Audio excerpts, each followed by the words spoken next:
প্রিয় ছাত্রছাত্রীরা, আমরা আজকে নতুন চ্যাপ্টার পড়ছি। চ্যাপ্টারটার নাম হচ্ছে জৈব অণু।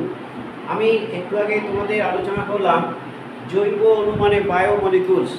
সেখানে তোমাদের আমি বলেছি জীবের যে দেহ গঠন, কোষ গঠনের জন্য যে 4টি জৈব অণু প্রয়োজন, সেগুলি হচ্ছে যথাক্রমে প্রোটিন, কার্বোহাইড্রেট, লিপিড এবং নিউক্লিক অ্যাসিড। পাশাপাশি দেহ গঠন বা কোষের বিপাকের জন্য প্রয়োজন হচ্ছে উৎসেচক। তাই আমরা এখানে যে 4টি জৈব অণুর পাশাপাশি আমরা উৎসেচক সম্বন্ধেও আলোচনা করব। আজকে আমরা প্রথমে প্রোটিন সম্বন্ধে আলোচনা করছি। আমি প্রশ্ন আকারে এই প্রশ্ন এবং উত্তর আকারে লিখছি এবং তোমরা এটা দেখবে, তাতে অনেকটা বইটাও পড়বে। আজকে প্রথম প্রশ্ন হচ্ছে প্রোটিন কাকে বলে। প্রোটিন সম্বন্ধে আমরা আলোচনা করব। প্রথম প্রশ্ন হচ্ছে প্রোটিন কাকে বলে। প্রোটিন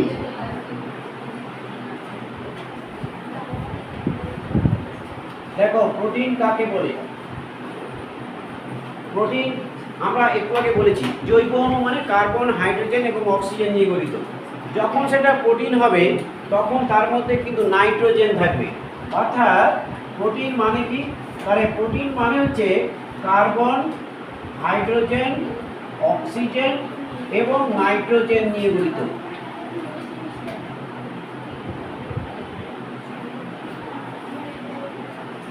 তাহলে প্রোটিন কাকে বলে? কার্বন, হাইড্রোজেন, অক্সিজেন নিয়ে গঠিত জৈব যৌগ কার্বন, হাইড্রোজেন, অক্সিজেন থাকি, কিন্তু প্রোটিন হলে তখন সেখানে কিন্তু নাইট্রোজেন থাকবে। কি থাকবে? নাইট্রোজেন থাকবে নিয়ে গঠিত। কেমন? তাহলে কার্বন, হাইড্রোজেন এবং নাইট্রোজেন নিয়ে গঠিত। এটা কিন্তু অ্যামাইনো অ্যাসিড। অ্যামাইনো অ্যাসিড, এই অ্যামাইনো অ্যাসিডের, এটা হচ্ছে অ্যামাইনো অ্যাসিডের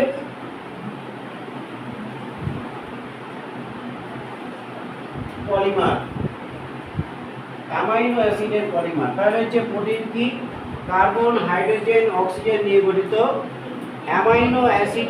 অ্যামাইনো অ্যাসিড পলিমার না লিখে আমরা লিখতে পারি যে অ্যামাইনো অ্যাসিডগুলি, অ্যামাইনো অ্যাসিডগুলি একটা বন্ধনী দ্বারা যুক্ত হয়।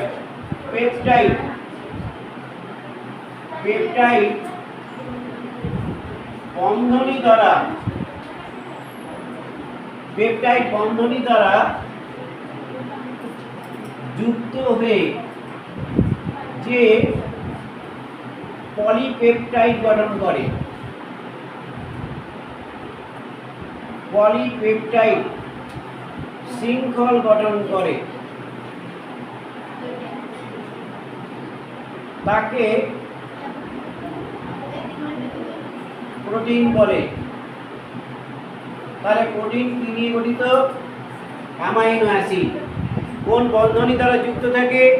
পেপটাইড বন্ধনী দ্বারা। কি গঠন করে? একটা পলিপেপটাইড শৃঙ্খল গঠন করে। এর মধ্যে কোন কোন মৌল থাকে? Carbon, hydrogen, oxygen, nitrogen. এটা আমরা জানলাম প্রোটিনের সংজ্ঞা। এবার আমরা পরের প্রশ্ন জানবো যে প্রোটিনের মধ্যে তো অ্যামাইনো অ্যাসিড আছে। তাহলে প্রোটিনের গঠনগত এককের নাম হচ্ছে অ্যামাইনো অ্যাসিড। তাহলে অ্যামাইনো অ্যাসিডের রাসায়নিক সংকেতটা কেমন? এবার আমরা এই অ্যামাইনো অ্যাসিডের রাসায়নিক সংকেতটা আমরা দেখব।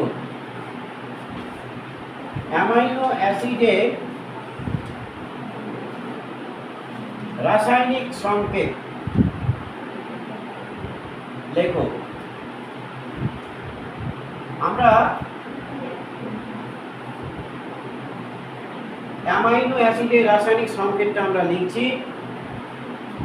দেখো, একটা কেন্দ্রীয় কার্বন পরমাণু থাকে এবং এই পাশটা একটু লিখে, এই পাশে আমি ব্যাখ্যাটা করে দেবো। কেন্দ্রীয় কার্বন পরমাণু, এর এক পাশে থাকে অ্যামাইনো মূলক, আর এক পাশে থাকে কার্বক্সিল মূলক। কেমন? এবং একদিকে থাকে হাইড্রোজেন আর একদিকে থাকে পার্শ্বীয় শৃঙ্খল। অর্থাৎ এখানে দেখো অ্যামাইনো অ্যাসিডে কি কি থাকে, অ্যামাইনো অ্যাসিডে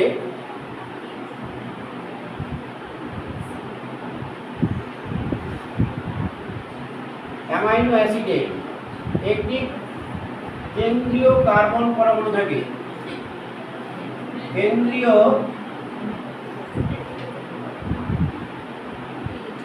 কার্বন পরমাণু।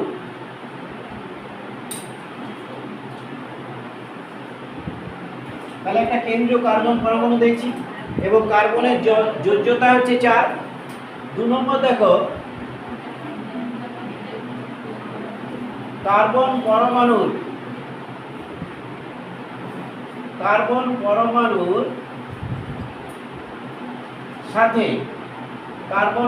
সাথে কি আছে, এটা হচ্ছে অ্যামাইনো মূলক, একটি অ্যামাইনো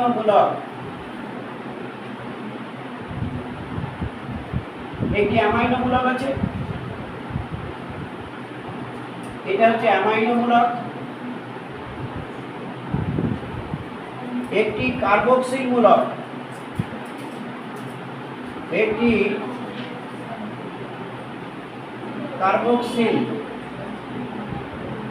কার্বক্সিল মূলকটা কি আছে দেখো,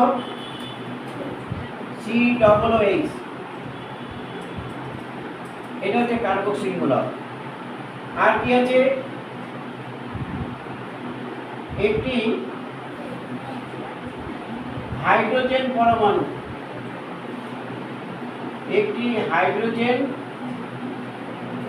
এই যে হাইড্রোজেন পরমাণু আছে। আর কি আছে, এবং একটি পার্শ্বীয় শৃঙ্খল আছে,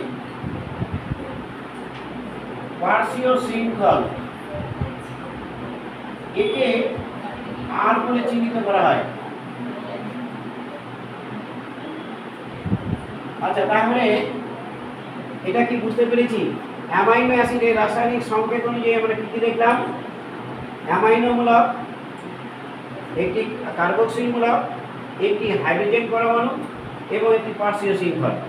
তাহলে একটি কার্বন পরমাণুর সঙ্গে একদিকে একটি অ্যামাইনো মূলক আছে, একদিকে একটি কার্বক্সিল মূলক আছে, একদিকে একটি হাইড্রোজেন পরমাণু আছে, আরেকদিকে পার্শ্বীয় শৃঙ্খল আছে যাকে আর বলে চিহ্নিত করা হয়। এটি কিন্তু পরিবর্তনশীল। অ্যামাইনো মূলকটা NH2 হবে। এবার আমি এটা দেখাচ্ছি কিভাবে পরিবর্তন হয়।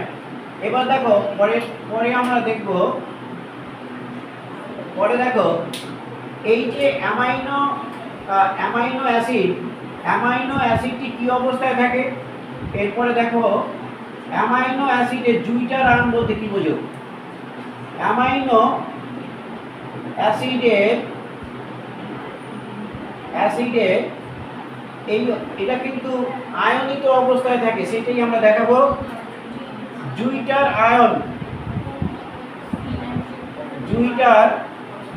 আয়ন বলতে কি বোঝো,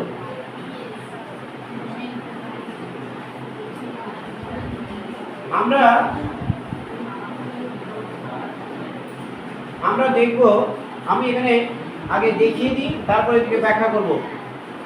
দেখো এই যে কেন্দ্রীয় কার্বন পরমাণু, এক পাশে হাইড্রোজেন, এক পাশে পার্শ্বীয় মূলক। এবার দেখো এখানে কার্বক্সিল মূলক আছে, এই কার্বক্সিল মূলক থেকে একটি হাইড্রোজেন মুক্ত হয় এবং সেই হাইড্রোজেনটি কার সঙ্গে যুক্ত হয়, এই অ্যামাইনো মূলকের সঙ্গে যুক্ত হয়। ফলে এটা কিন্তু একটা ধনাত্মক আয়নে পরিণত হয়। এই অবস্থাটাকে বলা হয় জুইটার আয়ন। অর্থাৎ এর সংজ্ঞাটা হচ্ছে যে pH মাত্রায়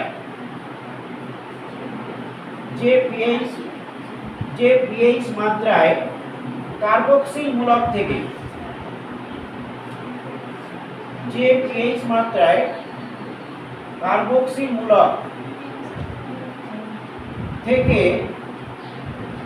কি নির্গত হলো? একটি হাইড্রোজেন আয়ন, একটি হাইড্রোজেন, এটা আয়নিত অবস্থায় রয়েছে, নির্গত হয়, মুক্ত হয়, মানে এটা প্রোটন, এটাকে প্রোটন আগে লিখে দাও, এটা প্রোটন মুক্ত হয়।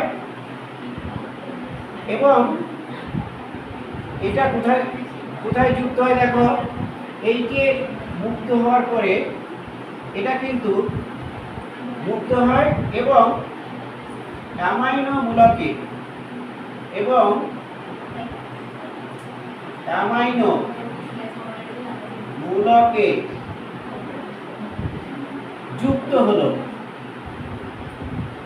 যুক্ত হলে কি হবে?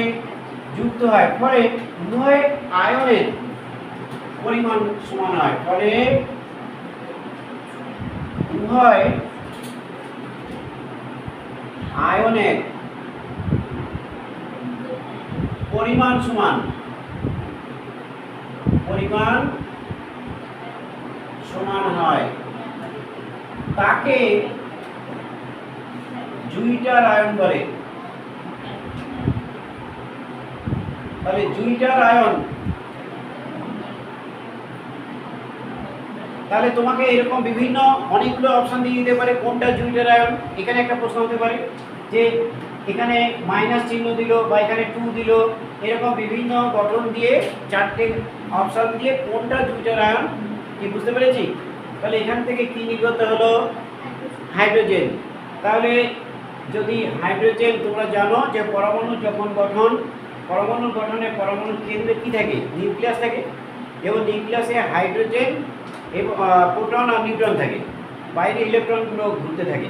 ইলেকট্রনের আধান এবং প্রোটনের আধান সমান, অর্থাৎ ইলেকট্রন হচ্ছে নেগেটিভ আয়ন আর প্রোটন হচ্ছে পজিটিভ, অর্থাৎ উভয়ের সংখ্যা যেহেতু সমান, একটা পরমাণু নিস্তরিত অবস্থায় থাকে। কিন্তু যখন দেখো এখান থেকে যখন একটা ইলেকট্রন নির্গত হয়েছে আর এখানে যখন সেই হাইড্রোজেন আয়নটা যুক্ত হয়েছে, তখন এটা কি হলো? ধনাত্মধর্মী হয়ে গেল, অর্থাৎ উভয় আয়নের পরিমাণ সমান হবে কোথা থেকে, আর এই দুজনের মধ্যে আর আয়নের গমন ঘটবে না। এইরকম একটি অবস্থাকে বলা হয় জুইটার আয়ন অবস্থা, অর্থাৎ অ্যামাইনো অ্যাসিডগুলি জুইটার আয়ন অবস্থায় থাকে। এবং এখান থেকে আমি আরেকটা প্রশ্ন আমি তোমাকে বলতে পারি, এই যে অ্যামাইনো অ্যাসিডের এই গঠনটাকে বলা হয় অ্যাম্ফিপ্যাথিক। তাহলে অ্যামাইনো অ্যাসিডকে অ্যাম্ফিপ্যাথিক অণু বলে কেন? পরের প্রশ্ন আমরা লিখব অ্যামাইনো অ্যাসিডকে, আমি এই উপরের দিকটা মুছে দিই। পরের প্রশ্ন আমরা লিখব অ্যামাইনো অ্যাসিডকে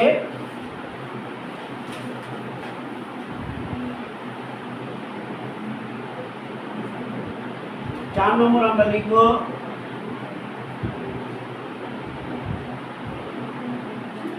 অ্যামাইনো অ্যাসিডকে অ্যামাইনো অ্যাসিডকে কি বলে? অ্যামাইনো অ্যাসিডকে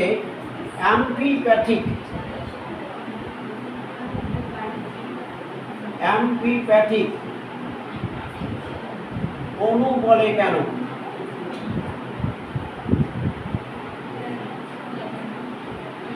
দেখো অ্যামাইনো অ্যাসিডের মধ্যে একটি ধনাত্মক আয়ন, একটি ঋণাত্মক আয়ন আছে, তাহলে এটা কেন বলে? দেখো অ্যামাইনো অ্যাসিডে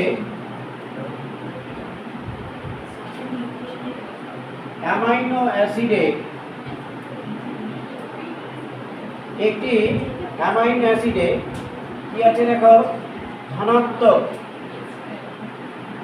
এবং ঋণাত্মক, উভয় প্রকার। তাহলে অ্যামাইনো অ্যাসিডের ধনাত্মক এবং ঋণাত্মক, এই গঠনটা দেখলেই বুঝতে পারছি যে উভয় প্রকার আয়নিত অবস্থা দেখা যায়, উভয় প্রকার আয়নিত অবস্থা দেখা যায়। তাই অ্যামাইনো অ্যাসিডকে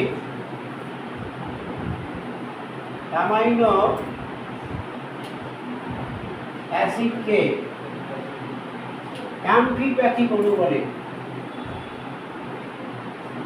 অ্যাম্ফিপ্যাথিক।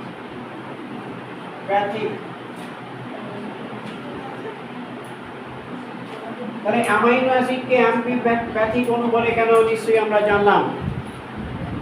এবার আমরা খুব সোজা একবার পড়বে, বাড়ি গিয়ে দেখবে, কঠিন লাগবে না।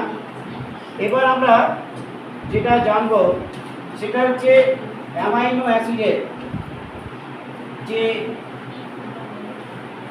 অ্যাসিডের পরে এবার আমরা জানবো প্রোটিনের গঠন। এইটা খুব ইম্পর্টেন্ট।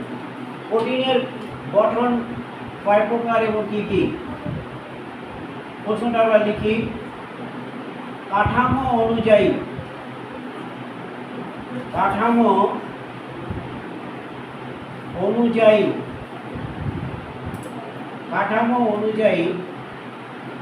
প্রোটিন কয় প্রকার এবং কী কী? কাঠামো গঠন অনুযায়ী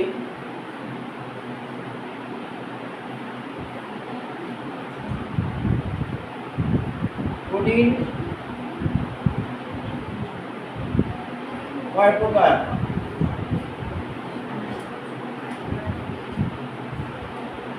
ও কি কি?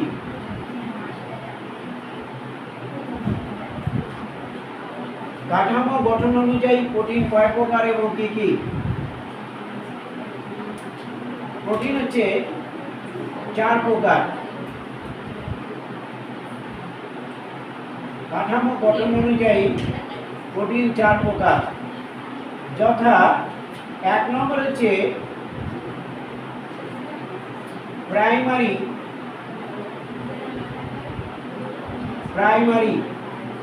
বা প্রাথমিক গঠন। আচ্ছা, এটা প্রোটিনের কথা, প্রোটিনটা লিখে দিই।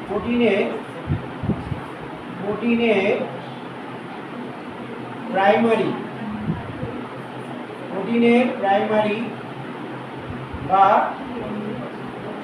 প্রাথমিক গঠন।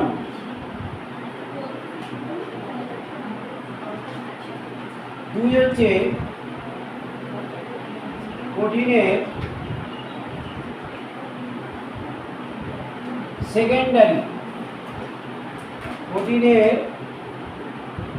সেকেন্ডারি বা গৌণ গঠন। 3 নম্বর হচ্ছে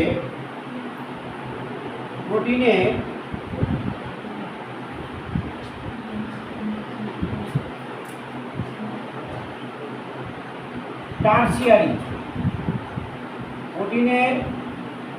টারসিয়ারি বা ত্রিমাত্রিক গঠন। 4 নম্বর হচ্ছে প্রোটিনের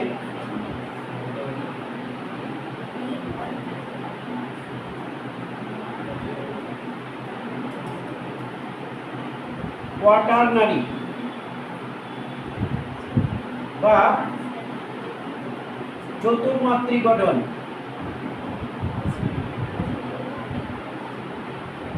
তাহলে এই 4টে কি কি? প্রাইমারি বা প্রাথমিক গঠন, সেকেন্ডারি বা গৌণ গঠন, টারসিয়ারি বা ত্রিমাত্রিক গঠন এবং কোয়াটারনারি বা চতুর্মাত্রিক গঠন। তাহলে প্রথমে আমরা প্রোটিনের প্রাইমারি গঠন নিয়ে আলোচনা করব। এখানে কিন্তু ছবি আছে, আমরা আঁকবো। আমি লেখা শুরু করি। আমরা প্রোটিনের প্রাইমারি গঠন। প্রোটিনের প্রাইমারি গঠন সম্বন্ধে কি জানি? প্রোটিনের প্রাইমারি গঠন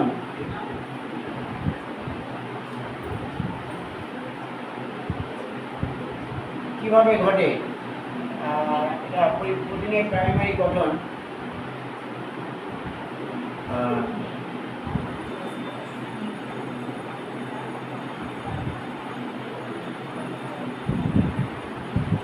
আমি সহজে লিখে দিই। প্রোটিনের প্রাইমারি গঠন সম্বন্ধে লেখো। আচ্ছা, প্রোটিনের প্রাইমারি গঠন। প্রাইমারি গঠন কাকে বলে? আমরা প্রাইমারি গঠন,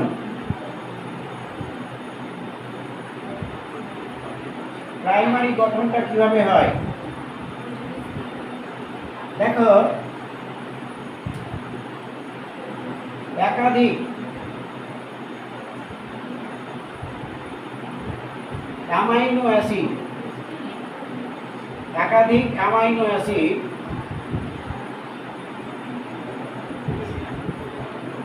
অ্যামাইনো অ্যাসিড হচ্ছে প্রোটিনের গঠনগত একক। অ্যামাইনো অ্যাসিড কি? প্রোটিনের গঠনগত একক। তাহলে একাধিক অ্যামাইনো অ্যাসিড কি হবে? পরপর পরপর একাধিক অ্যামাইনো অ্যাসিড পরপর নির্দিষ্ট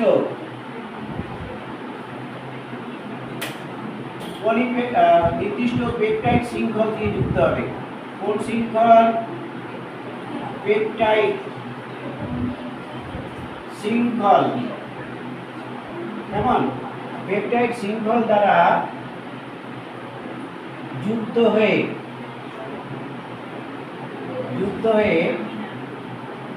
যে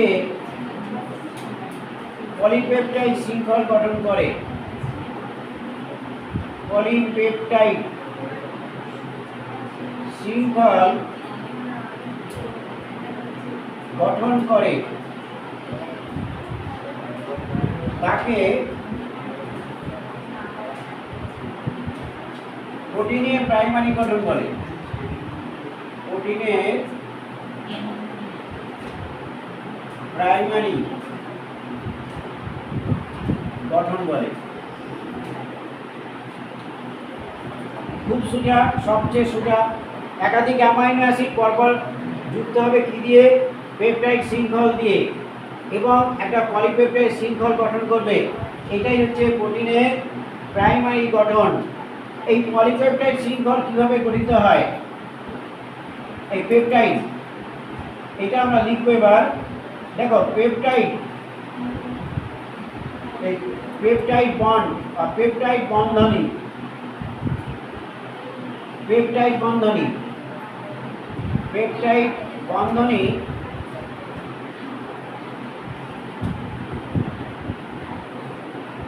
এই পেপটাইড বন্ধনী, এই যে এরকম একটা গঠন তৈরি হবে পেপটাইড।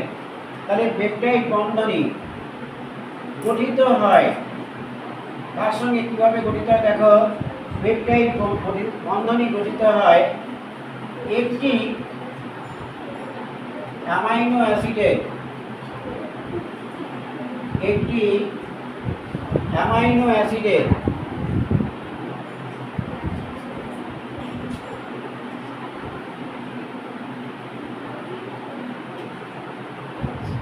একটি অ্যামাইনো অ্যাসিডের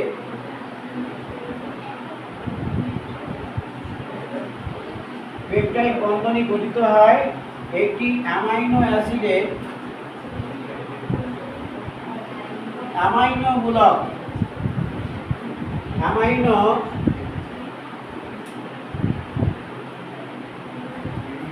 মূলকের সঙ্গে, একটি অ্যামাইনো অ্যাসিডের অ্যামাইনো মূলকের সঙ্গে অপর একটি অ্যামাইনো অ্যাসিডের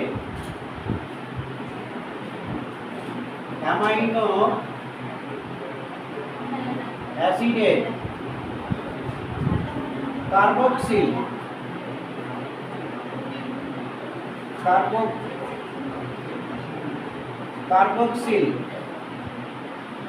মূলকের মধ্যে জল বিয়োজনের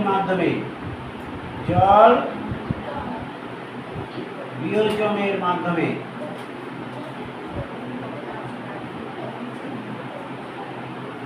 তাহলে পেপটাইড বন্ধনী কিভাবে গঠিত হয়?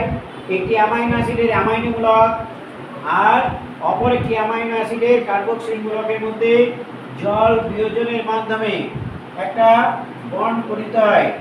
একে কি বলে? একে ডাইপেপটাইড বন্ড বলে। Die peptide bond. এই যে ডাই পেপটাইড বন্ডটা গঠিত হলো, এটা দুটো অ্যামাইনো অ্যাসিডের মধ্যে গঠিত হলো বলে ডাই। এবার এই die peptide bond, die peptide bond পরবর্তী অ্যামাইনো অ্যাসিডের সঙ্গে যুক্ত হবে, ফলে ট্রাই পেপটাইড বন্ড গঠিত হবে।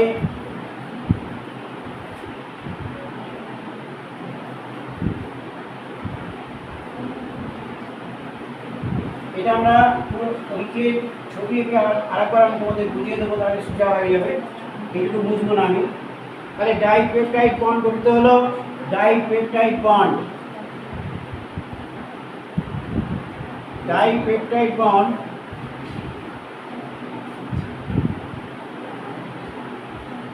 পরবর্তী অ্যামাইনো অ্যাসিডের সঙ্গে যুক্ত হয়ে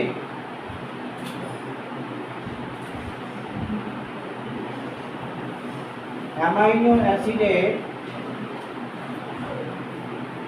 সঙ্গে যুক্ত হয়ে কি গঠন করে? ট্রাইপেপটাইড বন্ড, ট্রাইপেপটাইড বন্ড গঠিত হয়।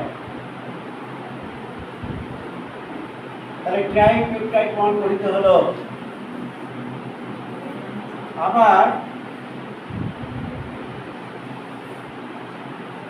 ট্রাইপেপটাইড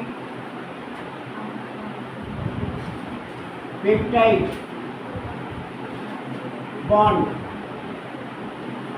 নতুন অ্যামাইনো অ্যাসিডের সঙ্গে যুক্ত হয়, নতুন অ্যামাইনো অ্যাসিডের সঙ্গে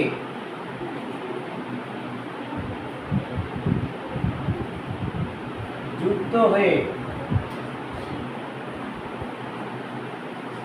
পলিপেপটাইড শৃঙ্খল গঠন করে, পলিপেপটাইড শৃঙ্খল গঠন করে। আমরা এবার আমি গঠনটা দেখাবো। অ্যামাইনো অ্যাসিডের সংকেত তোমরা নিশ্চয়ই দেখেছো, একটু আগে তোমাদের দেখালাম। আচ্ছা, অ্যামাইনো অ্যাসিডে আমরা 4টে অ্যামাইনো অ্যাসিড যুক্ত করব, কেমন? 4টে। এখানে নিশ্চয়ই বুঝতে পেরেছ যে একাধিক অ্যামাইনো অ্যাসিড পর নির্দিষ্ট পেপটাইড শৃঙ্খল দ্বারা যুক্ত হবে। 4টে অ্যামাইনো অ্যাসিড লিখব। তাহলে অ্যামাইনো অ্যাসিডের সংকেত কীরকম? অ্যামাইনো অ্যাসিডের সংকেত হচ্ছে H2N বা NH2 লিখতে পারো। এই হচ্ছে কার্বন, একটু নিচে লিখি,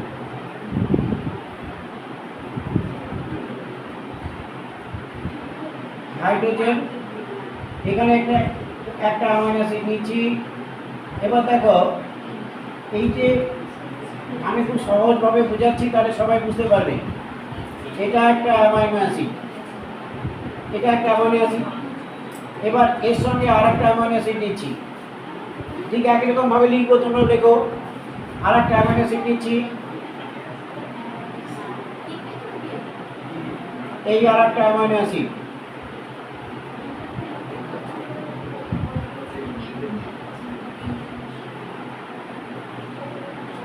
আর একটা অ্যামাইনো অ্যাসিড লিখবো,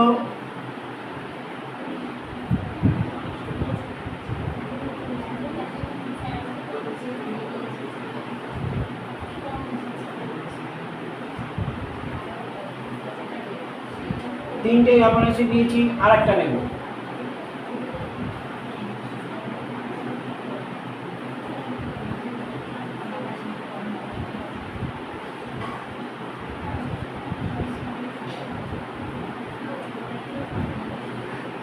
দেখো কটা অ্যামাইনো অ্যাসিড নিয়েছি এখানে। এই যে একটা অ্যামাইনো অ্যাসিড, একটা, এই আর একটা, তারপরে আরেকটা, তারপরে একটা। মোট কটা অ্যামাইনো অ্যাসিড নিয়েছি? 4টে। এবার আমি এই যে বললাম পেপটাইড বন্ধনটা কোথায় যুক্ত হবে, জল বিয়োজন, দেখো এখানে লেখা আছে মূলকের মধ্যে জল বিয়োজনের মাধ্যমে। এই যে বলা হয়েছে যে একটি অ্যামাইনো অ্যাসিডের অ্যামাইনো মূলকের সঙ্গে অপর একটি অ্যামাইনো অ্যাসিডের কার্বক্সিল মূলক, এই একটি কার্বক্সিল মূলক আর এই একটি অ্যামাইনো মূলক এর মধ্যে যুক্ত হয়ে একটা জল, এখান থেকে জলটা বেরিয়ে গিয়ে তারপরে একটা পেপটাইড বন্ধনটা তৈরি হবে। এটা নিশ্চয়ই বুঝতে পেরেছো। এবার আমরা এইটাই আমি আবার লিখবো, দেখো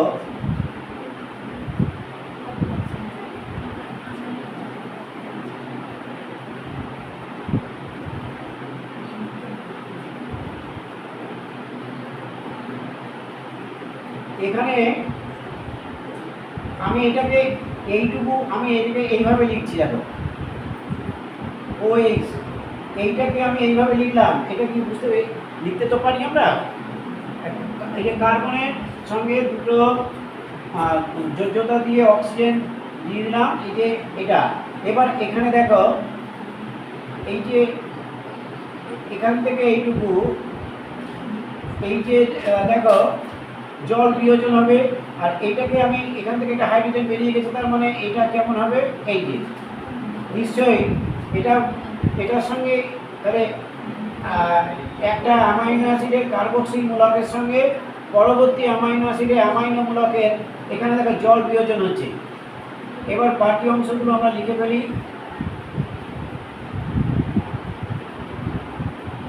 এখানে ঠিক একই রকম ভাবে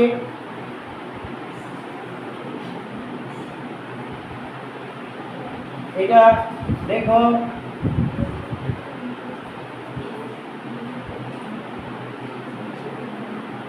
এখানে দেখো ঠিক আর জল বিয়োজিত হয়েছে, এখানে জলের অণু গঠন করবে, এখানে কিন্তু জলের অণু গঠন করবে, জলটা বাইরে বেরিয়ে যাবে। এখানেও কিন্তু জলের অণু গঠন করবে, জলটা বাইরে বেরিয়ে যাবে। ঠিক একইভাবে এখানেও লক্ষ্য করি আমরা,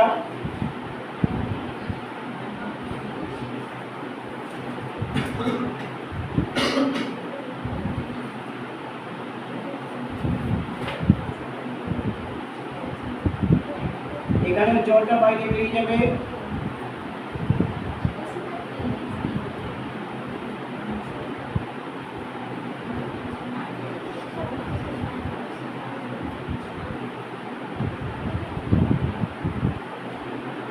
এবার দেখো একটি অ্যামাইনো অ্যাসিডের শৃঙ্খলের এক প্রান্তে অ্যামাইনো প্রান্ত আর এক প্রান্তে কিন্তু কার্বক্সিল গ্রুপ থাকে, অর্থাৎ কার্বক্সিলিক প্রান্ত, দুটো প্রান্ত থাকে। তাহলে এই যে আমি একটা গঠন তৈরি করেছি, এবার আমি এটা মুছে দিয়ে লিখছি, তাহলে নিশ্চয়ই আমি এটা লেখার দরকার ছিল না, কিন্তু আমি লিখলাম কেন, বোঝানোর জন্য, না বুঝতে পারবে না কেমনভাবে এসছে, সেই জন্য আমি এটা লিখে দেখাচ্ছি। এবার দেখো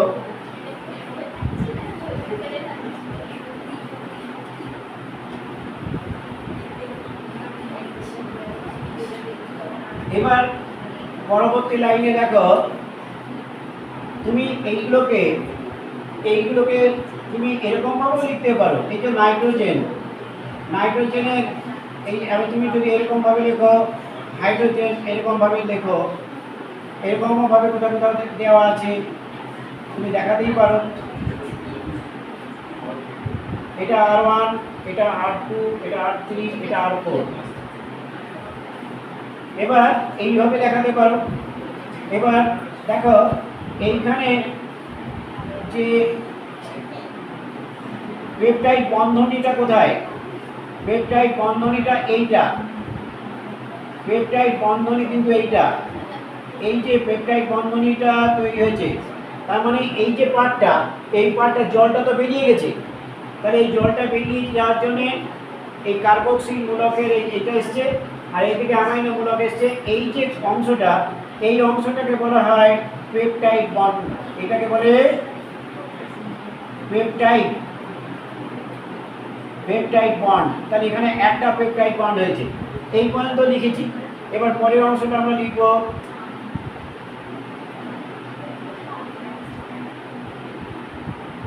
এটা। এবার দেখো পরের অংশটা, জলটা চলে যাওয়ার পর এখানে কি থাকবে, তাহলে এখানে আরেকটা পেপটাইড বন্ড গঠিত হয়েছে, এটাও একটা পেপটাইড বন্ড।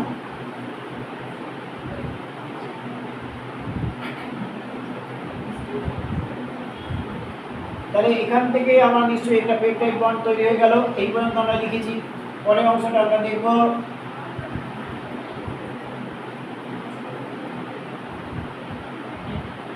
এখানে আরেকটা পেপটাইড বন্ড তৈরি হবে।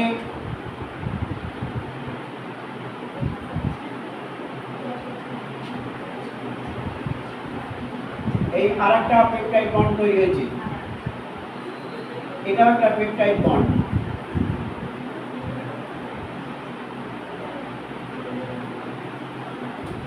এবার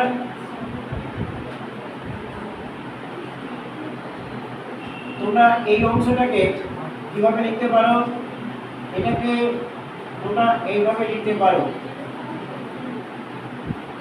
তাহলে দেখো, আমরা এই যে পুরো গঠনটা আমরা দেখিয়ে দিয়েছি। পেপটাইড বন্ড, এখানে কয়টা পেপটাইড বন্ড তৈরি হয়েছে? 3টে পেপটাইড বন্ড তৈরি হয়েছে। কিভাবে তৈরি হয়েছে? পেপটাইড বন্ড কিভাবে তৈরি হয় তোমাকে যদি জিজ্ঞাসা করে, তাহলে একটি অ্যামাইনো অ্যাসিডের কার্বক্সিল গ্রুপের সঙ্গে পরবর্তী অ্যামাইনো অ্যাসিডের অ্যামাইনো মূলকের মধ্যে জল বিয়োজনের মাধ্যমেই পেপটাইড বন্ড গঠিত হয়। সবাই বুঝেছে কি এটা? বলো তো, পেপটাইড বন্ড কিভাবে গঠিত হয়? কার মধ্যে একটা অ্যামাইনো অ্যাসিডের কার্বক্সিল মূলকের সঙ্গে পরবর্তী অ্যামাইনো অ্যাসিডের অ্যামাইনো মূলক, মানে একটা অ্যামাইনো মূলক আর কার্বক্সিল মূলক। একটা অ্যামাইনো অ্যাসিডের, তুমি যে কোনো একটা অ্যামাইনো অ্যাসিডের অ্যামাইনো মূলক নাও, পরবর্তী অ্যামাইনো অ্যাসিডের কার্বক্সিল মূলক দিতে হবে। তাদের মধ্যে জল বিয়োজনের মাধ্যমে পেপটাইড বন্ড গঠিত হয়। তাহলে পেপটাইড বন্ডটা কি বুঝতে পেরেছি আমরা? তাহলে এটাই হচ্ছে একটি পলিপেপটাইড শৃঙ্খল। এটা পলিপেপটাইড শৃঙ্খল। তাহলে প্রোটিনের পলিপেপটাইড শৃঙ্খল আমরা বুঝতে পারলাম। এবার এই গঠনটা থেকেই আমরা দ্বিমাত্রিক গঠন, অর্থাৎ আমরা এবার সেকেন্ডারি গঠন সম্বন্ধে জানব। এবার দেখো, এখানে একটুখানি তোমাদের বলে দিই, এই যে পলিপেপটাইড শৃঙ্খল এখানে দিচ্ছেন, আমি তো এখানে 4টে নিয়েছি, তাই তো? 4টে অ্যামাইনো অ্যাসিড দিয়েছি, এর আরও বেশি নেওয়া যায়, তাই তো? এবার এই যে 4টে, এক R1 মানে একটা amino acid, R2, R3, R4 মানে 4টে নিয়েছি, আরও বেশি নেওয়া যায়। তাহলে যতগুলো নিয়ে নেব এরকমভাবে পেপটাইড বন্ড দ্বারা যুক্ত হবে এবং একটা শৃঙ্খল তৈরি করবে। এই শৃঙ্খলটা হচ্ছে প্রোটিনের পলিপেপটাইড শৃঙ্খল। এবার এই শৃঙ্খলটা যদি ভাঁজ করি আমরা, এই ভাঁজ করলে তাহলে সেকেন্ডারি গঠনটা তৈরি হবে। এবং সেকেন্ডারি গঠনের মধ্যে এখানে এই যে প্রথম অ্যামাইনো অ্যাসিডে, এই অ্যামাইনো মূলকের সঙ্গে 4 নম্বর অ্যামাইনো অ্যাসিডে এই যে কার্বক্সিল মূলক, এদের মধ্যে একটা বন্ড তৈরি হবে এবং হাইড্রোজেন বন্ড তৈরি হবে। তাহলে 1 নম্বর অ্যামাইনো অ্যাসিডের মধ্যে 1 নম্বর অ্যামাইনো অ্যাসিডের অ্যামাইনো মূলকের সঙ্গে 4 নম্বর অ্যামাইনো অ্যাসিডের মধ্যে একটা হাইড্রোজেন বন্ড তৈরি হয়। আমরা তাহলে সেকেন্ডারি গঠনটা আমরা দেখি। এইটা কি সবাই বুঝতে পেরেছি? আমরা এটা লিখেছো তো নিচের দিকে, তাই তো? আচ্ছা, এবার আমরা এই উপরের দিকটা বুঝে দিই। এবার আমরা প্রোটিনের সেকেন্ডারি গঠন বা দ্বিমাত্রিক গঠন সম্বন্ধে জানবো। ও তুমি লেখোনি? আচ্ছা আচ্ছা আচ্ছা আচ্ছা, দেখো এখানে হাইড্রোজেন হবে, এখানে এইচ হবে, আচ্ছা এখানে অক্সিজেন হবে, এখানে হাইড্রোজেন হবে, এখানে এইচ হবে।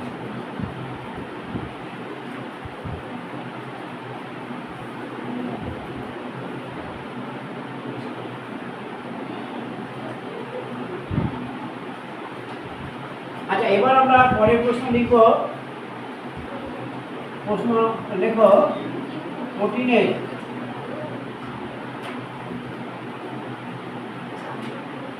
প্রোটিনের 7 নম্বর এটা। আচ্ছা, প্রোটিনের সেকেন্ডারি বা গৌণ গঠন।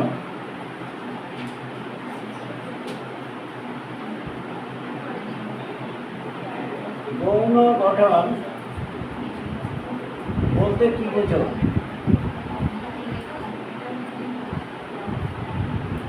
আমরা প্রোটিনের গৌণ গঠন সম্বন্ধে জানবো। এবার দেখো প্রোটিনের গৌণ গঠন, তাহলে এই প্রাথমিক যে গঠনটা তৈরি হয়েছে, এই পলিপেপটাইড শৃঙ্খলটা ভাঁজ হবে, তাহলেই কিন্তু গৌণ গঠন হবে। আমরা প্রোটিনের গৌণ গঠন সম্বন্ধে আলোচনা করব। প্রোটিনের সেকেন্ডারি গঠন।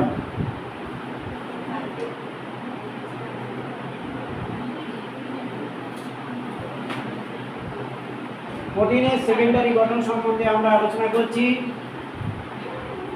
দেখো, এই প্রোটিনের প্রাথমিক গঠন, প্রোটিনের প্রাথমিক গঠনে পলিপেপটাইড শৃঙ্খল,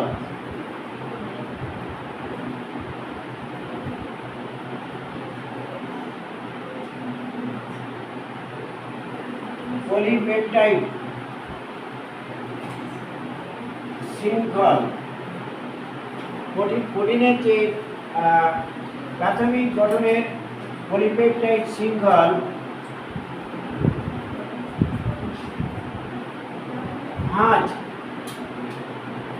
ভাঁজযুক্ত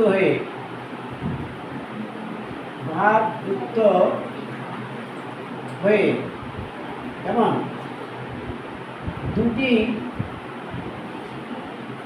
অ্যামাইনো অ্যাসিডের মধ্যে, দুটি লেখার দরকার নেই, অ্যামাইনো অ্যাসিডগুলির মধ্যে, দুটি হয় না, অনেক সব অ্যামাইনো অ্যাসিডের মধ্যে হয়, হয়ে অ্যামাইনো অ্যাসিডের মধ্যে, অ্যামাইনো অ্যাসিডগুলির মধ্যে হাইড্রোজেন বন্ধন, হাইড্রোজেন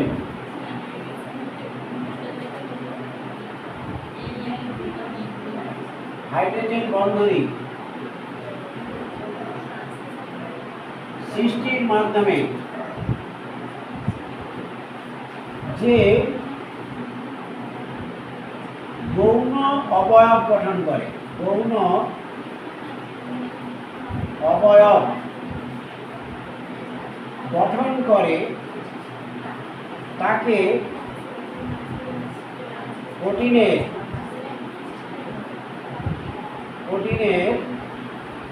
সেকেন্ডারি গঠন করে। প্রোটিনের সেকেন্ডারি গঠন, তাহলে প্রোটিনের সেকেন্ডারি গঠন কাকে বলে? যে এই যে প্রাথমিক যে গঠনটা তৈরি হয়েছিল, সেই পলিপেপটাইড শৃঙ্খল ভাঁজযুক্ত হলো, এবং ভাঁজ হওয়ার ফলে কি হবে? ওই অ্যামাইনো অ্যাসিডগুলো কাছাকাছি আসবে, তাদের মধ্যে একটা হাইড্রোজেন বন্ধনী সৃষ্টি হওয়ার ফলে একটা গৌণ অবয়ব মানে আকার গঠন হবে। এটাই হচ্ছে প্রোটিনের সেকেন্ডারি গঠন। আচ্ছা, এটা কি বুঝবো আমরা? বুঝবো, হ্যাঁ। নিচেরটা থাকবে। আচ্ছা, এবার আমরা যেটা লিখবো সেটা হচ্ছে, দেখো এবার এই যে সেকেন্ডারি গঠন কয় প্রকার? সেকেন্ডারি গঠন হচ্ছে 2 প্রকার। দেখো, প্রোটিনের সেকেন্ডারি গঠন, প্রোটিনের সেকেন্ডারি গঠন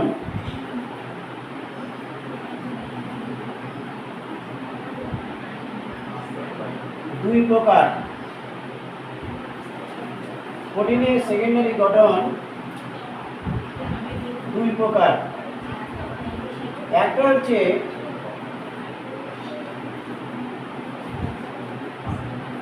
alpha helix,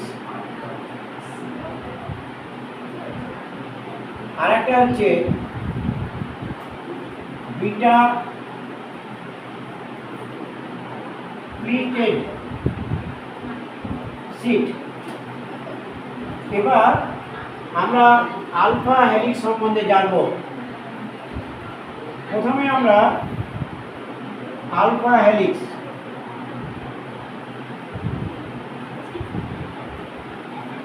alpha helix beta pleated পয়লা রশ্মি টয়কার ড সিট, বিটা প্লিটেড সিট। আচ্ছা, আলফা হেলিক্সের গঠনটা আমি ডান দিকে ছবিটা আঁকছি, বাঁ দিকে আগে ছবিটা এঁকে দেখি, তাহলে তোমরা বুঝতে পারবে। দেখো আমি এই আলফা হেলিক্সের ছবিটা প্রথমে আঁকবো এবং তোমাদের দেখাবো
আচ্ছা দেখো আলফা হেলিক্সের একটা চিত্র আমি এঁকেছি, দেখো ভালো করে। এখানে এখানে আমি একটু দেখিয়ে দিই। এখানে তোমরা যখন তোমরা অ্যামাইনো অ্যাসিড দেখেছি, কী কী দেখলে যে এই একটা হচ্ছে সি, তারপরে সি, তারপরে এন। এই যে প্রথম সিতে কি আছে, প্রথম সিতে তোমরা খাতাটা দেখো, খাতাটা দেখি। আচ্ছা দেখো এখান থেকে এইটুকুখানি ভাবো, সি সি এন, প্রথম সিতে কি আছে, একদিকে হাইড্রোজেন আছে, ওপর নিচের দিকে R1 আছে, তারপরে সিতে অক্সিজেন আছে, তারপরে সিতে, তারপরে এনতে, তাহলে এই যে পার্টটা, এই পার্টটা আমরা এক একটা খোপে লিখব। কি বুঝতে পেরেছি? এই একটা অ্যামাইনো অ্যাসিড, তারপরে আর একটা অ্যামাইনো অ্যাসিড, তাহলে CCN CCN CCN, তাহলে আমরা বন্ডটা তৈরি করতে পারবো। এটা কি বন্ধ হয়ে গেছে নাকি? না ঠিক আছে। এই যে তাহলে দেখো এখানে, দেখো এখানে দুটো করে অ্যামাইনো অ্যাসিড, ওই CCN। আচ্ছা বলো তো, তাহলে প্রথম সিতে আছে কি আছে, যুক্ত আছে না, প্রথম সিতে আছে হাইড্রোজেন আর ওটা বাদ দিতে, ওটাও লিখবো না। তাহলে পরের সিতে কি আছে, এই অক্সিজেন লিখলাম। পরের এই এনতে কি আছে, হাইড্রোজেন, তাই তো? তাহলে এটা অ্যামাইনো অ্যাসিড হলো, সবটা লিখছি না কিন্তু। এবার দ্বিতীয় অ্যামাইনো অ্যাসিড, আবার একটা সি, তারপরে আবার সি, তারপরে কি আছে এন, এই আমি এনটা লিখলাম। তাহলে দুটো অ্যামাইনো অ্যাসিড হলো। এবার 3 নম্বর অ্যামাইনো অ্যাসিড, সি, আমি কিছু লিখবো না। তারপরে সিতে কি আছে, অক্সিজেন, তারপরে সিতে তারপরে এনতে কি আছে, হাইড্রোজেন।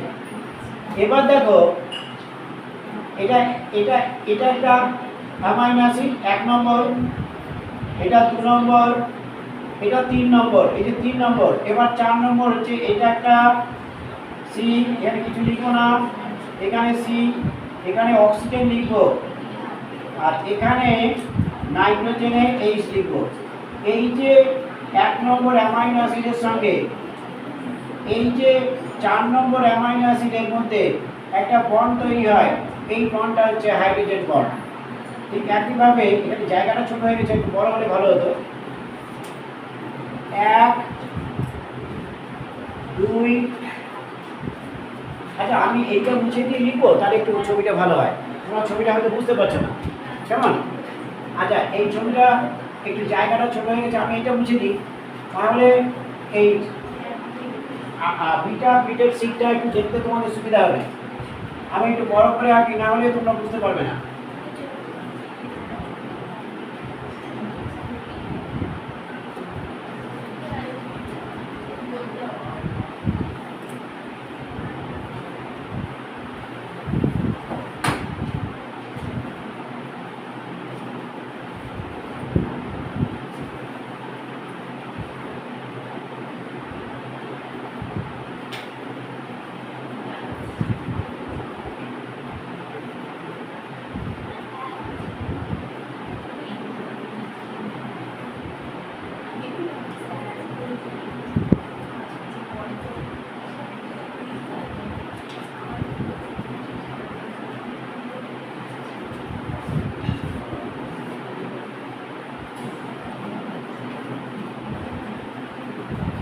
আচ্ছা এটা হচ্ছে 1 নম্বর অ্যামাইনো অ্যাসিড সি, এই অক্সিজেন, এটা হচ্ছে নাইট্রোজেন, এটা 1 নম্বর অ্যামাইনো অ্যাসিড দিলাম। এইটার সঙ্গে কি যুক্ত আছে আমি একটা দেখে যে এটার সঙ্গে নিশ্চয়ই একটা, এটার সঙ্গে কি যুক্ত আছে, হাইড্রোজেন আর আর যুক্ত আছে। আমি এইটা কিন্তু লিখবো না, তাহলে প্রথম সিটে এইটা যুক্ত আছে, এটা লিখছি না, আমি একটা মাত্র দেখালাম। পরের এটাকে অ্যামাইনো অ্যাসিড, পরের অ্যামাইনো অ্যাসিড এইটা,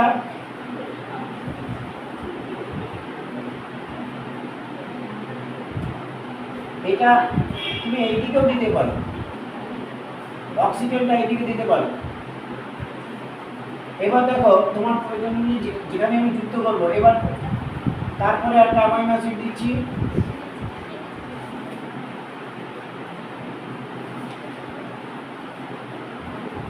এটা আরেকটা অ্যামাইনো অ্যাসিড,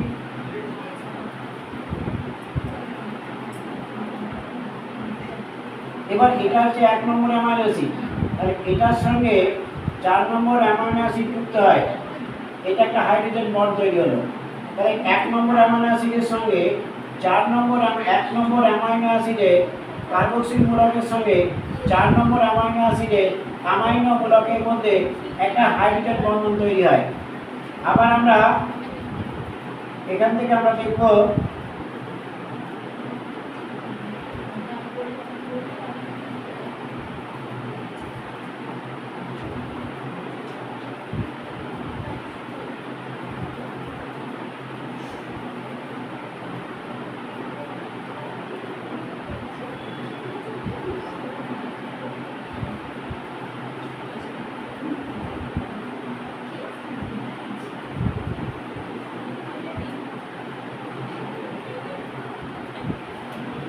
এবার তুমি আরেকটা যোগ করো, ধরো এইখান থেকে আমি একটা যোগ করব,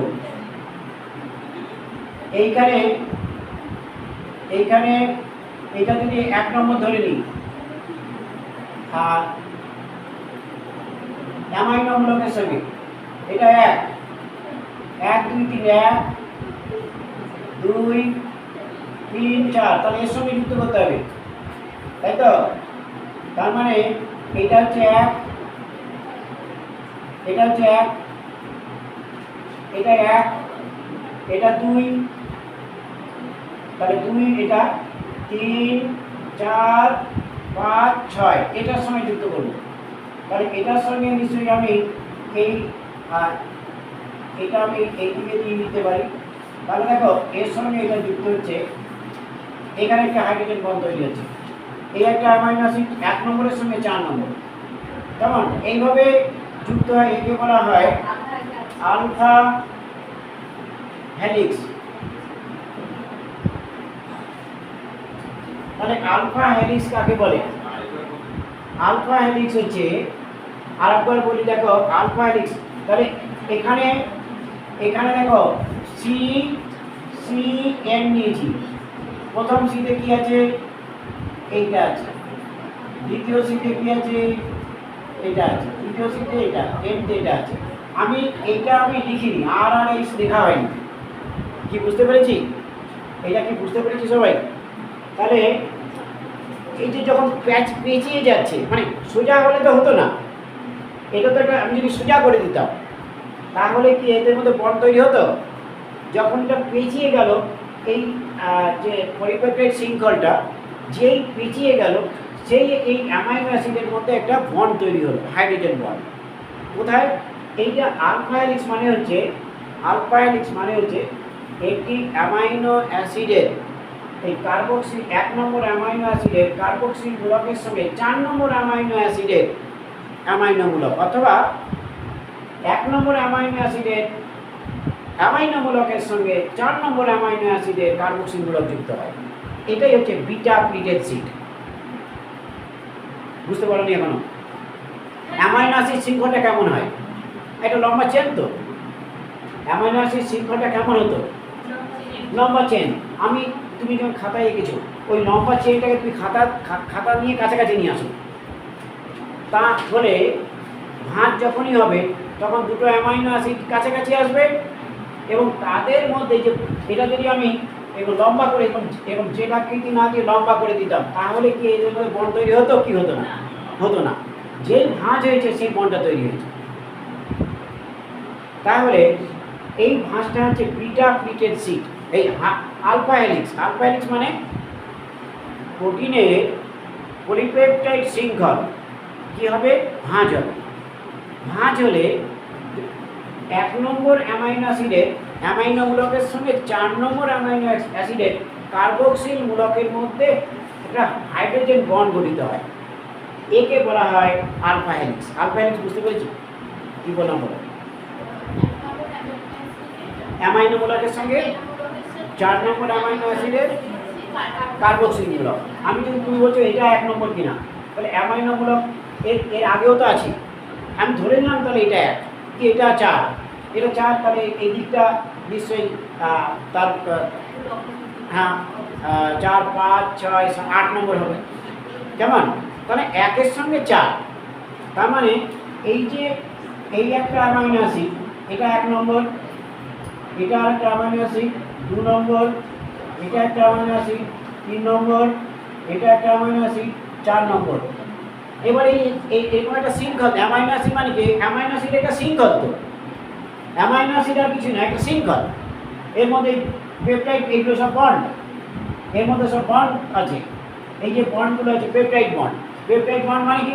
এখানে নিশ্চয়ই এরকম বন্ড আছে, এখানে নিশ্চয়ই এরকম বন্ড আছে। তো এই বন্ডটাই হচ্ছে পেপটাইড বন্ড। তাহলে এখানে 1, 2, 3, এখানে 3খানা বন্ড আছে। এবার এইটা যদি আমি বেন্ড করে দিই, এটা যদি আমি বেন্ড করে দিতাম, এই একটা অ্যামাইনো অ্যাসিড, এই একটা অ্যামাইনো অ্যাসিড, এই একটা অ্যামাইনো অ্যাসিড, এই একটা অ্যামাইনো অ্যাসিড, এইবার দেখো এদের মধ্যে একটা কি হতো? তাহলে একটা বন্ড তৈরি হতো না? আমি এইটাকেই একটা বন্ড করে বিকিয়ে দিয়েছি। তাহলে অ্যামাইনো অ্যাসিডগুলো যদি ভাঁজযুক্ত হয় তখন তাদের মধ্যে একটা বন্ড তৈরি হয়। কেমন? এই বন্ডটা যখন একটা শৃঙ্খলের মধ্যে হচ্ছে, একটা শৃঙ্খল, তাহলে সেটা হচ্ছে আলফা। এবার যদি বিটা হয়, বিটা প্লিটেড সিড, তখন কিন্তু এরা 2 বা তার বেশি শৃঙ্খল হবে এবং জিগজ্যাগ আকারে অবস্থান করবে। তখন আবার একটু আলাদা, তখন আমি দেখাই। তাহলে আলফা হেলিক্স কাকে বলে? আমরা এটা লিখতেই পারি। আচ্ছা দেখাই, এটা দেখো আগে, তারপরে ওপরে নিচে। আচ্ছা আলফা হেলিক্স কাকে বলে? তাহলে আলফা হেলিক্স হচ্ছে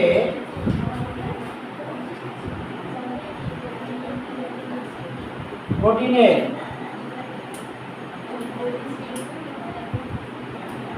পলিপেপটাইড শৃঙ্খল,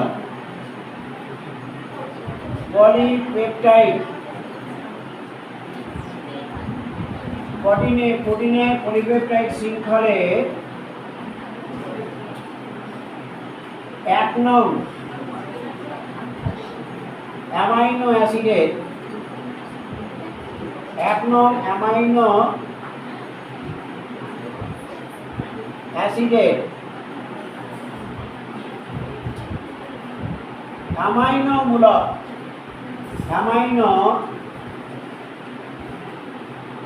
মূলকের সঙ্গে 1 নং অ্যামাইনো অ্যাসিডের অ্যামাইনো মূলকের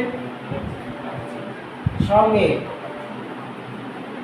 4 নং অ্যামাইনো অ্যাসিডের 4 নং অ্যামাইনো অ্যাসিডের কার্বক্সিল মূলকের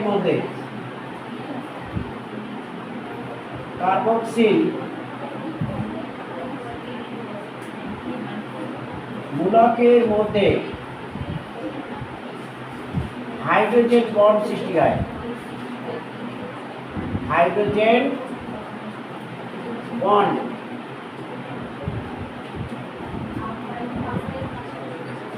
সৃষ্টি হয়ে যে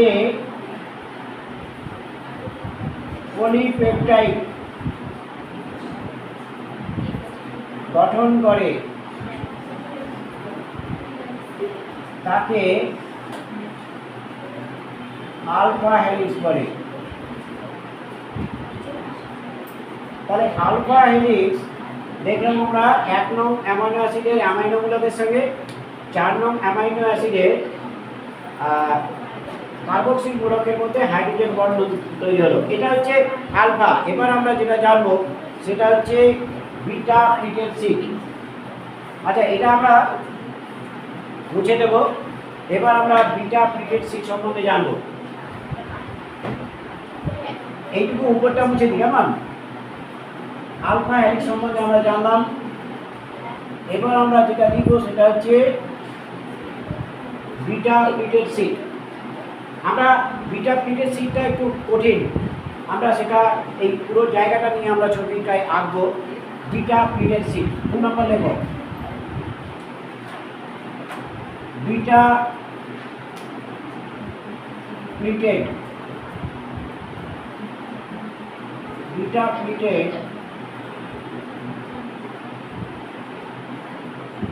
শিট।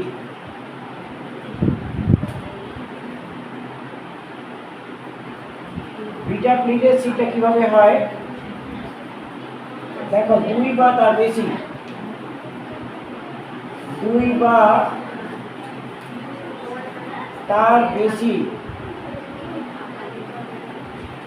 পলিপেপটাইড শৃঙ্খল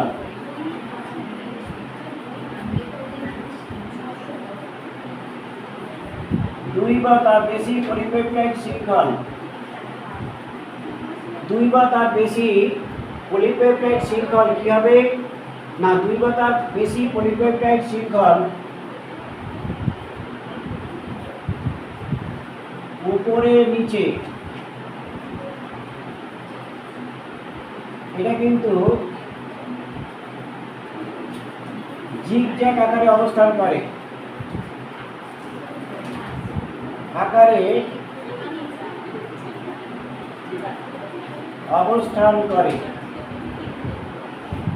জিগজ্যাগ আকারে অবস্থান করবে। তেমন এবং এক্ষেত্রে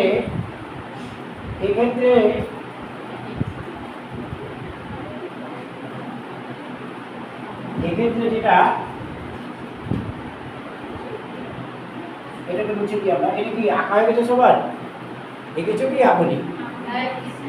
অনেকে আঁকেনি।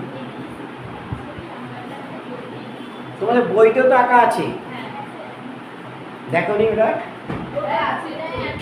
হ্যাঁ, দেখে কঠিন মনে হচ্ছে তো, কিন্তু আমি তোমাকে বুঝিয়ে দিলাম যে CCN মানে কি। CCN একটা অ্যামাইনো অ্যাসিড, তাহলে পরে অ্যামাইনো অ্যাসিড আবার CCN। কি বোঝাতে পারলাম? তাহলে প্রথম সিতে কি আছে? হাইড্রোজেন আর গ্রুপ আছে পার্শ্বীয়মূলক। তারপরে কি আছে? এই অক্সিজেন আর এনে আছে হাইড্রোজেন, মানে এটা একটা পেপটাইড বন্ড আছে, এই একটা পেপটাইড বন্ড তার সঙ্গে একটা হাইড্রোজেন, এই একটা পেপটাইড বন্ড তার সঙ্গে একটা কার্বন, এই একটা পেপটাইড বন্ড তার সঙ্গে একটা কার্বন, এরকম করে চারটে। তাহলে এই একটা ধাপের মধ্যে এখানের মধ্যে দুটো করে লিখব, তারপরে কিন্তু এই বন্ডটা তৈরি হবে। এবার আমরা বিটা প্লিটেড সিটটা আমরা এটাকে লিখবো। আচ্ছা, আমরা এবার দেখো বিটা প্লিটেড সিটটা আমরা লিখছি। তাহলে 2 বা তার বেশি পলিপেপটাইড শৃঙ্খল উপরে নিচে জিগজ্যাগ আকারে অবস্থান করে এবং এদের মধ্যে এক্ষেত্রে হাইড্রোজেন বন্ড এক্ষেত্রে হাইড্রোজেন বন্ড এটা গঠিত হয় এটা বুঝিয়ে দিই আমরা।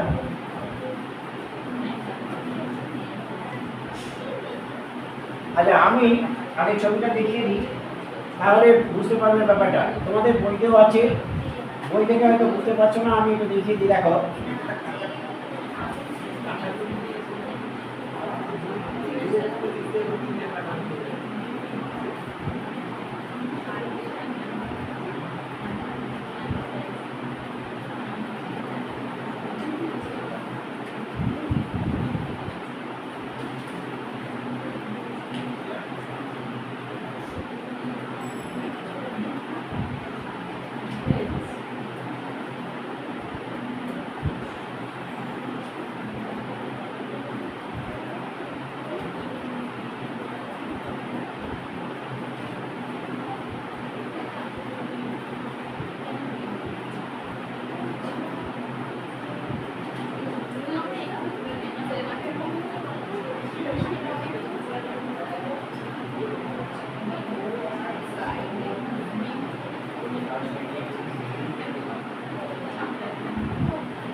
আচ্ছা দেখো,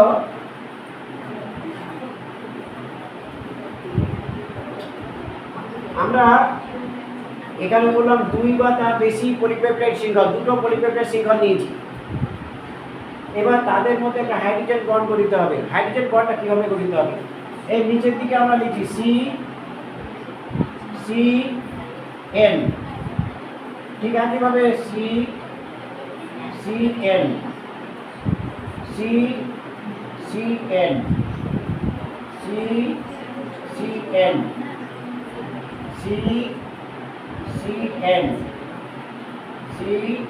সি এন এবার দেখো, তোমরা এখানে যেটা লিখেছিলে, তাহলে প্রথমে কি ছিল? আর ছিল আর হাইড্রোজেন ছিল। এবার এখানে দেখো অক্সিজেন দিয়ে দাও, অক্সিজেন। তাহলে এইদিকে যদি অক্সিজেন দাও, এটা এইদিকে দেবে। তাহলে আচ্ছা, এখানে একটুখানি দেখিয়ে দিই, এইদিকে এটা হবে CNC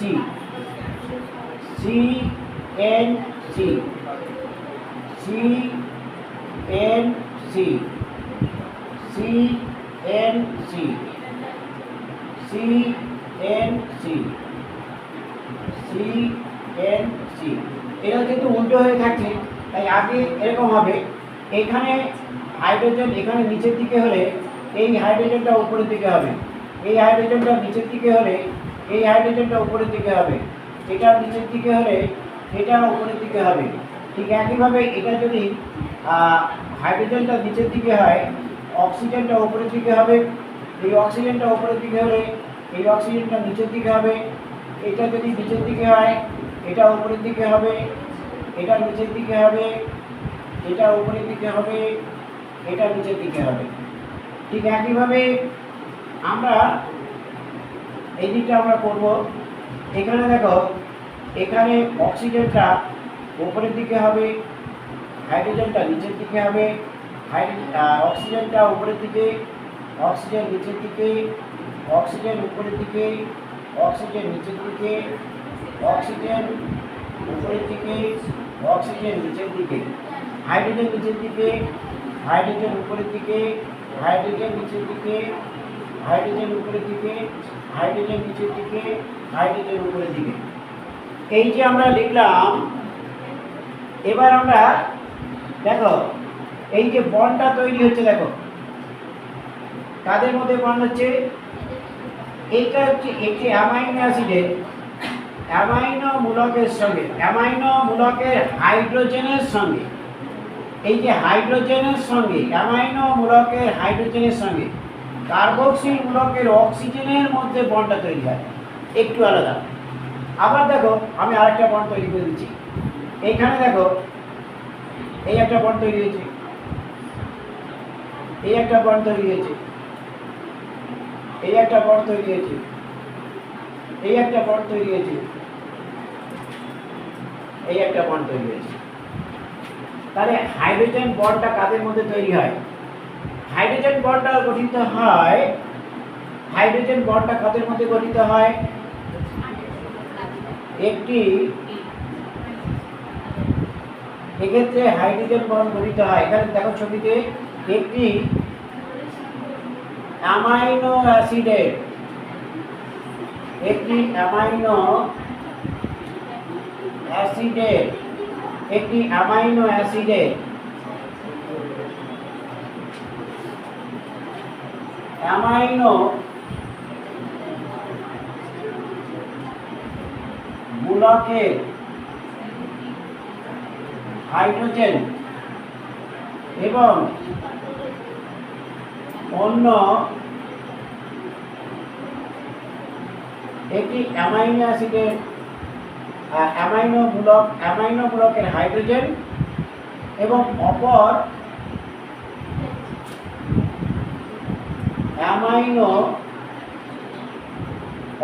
অ্যামাইনো অ্যাসিডের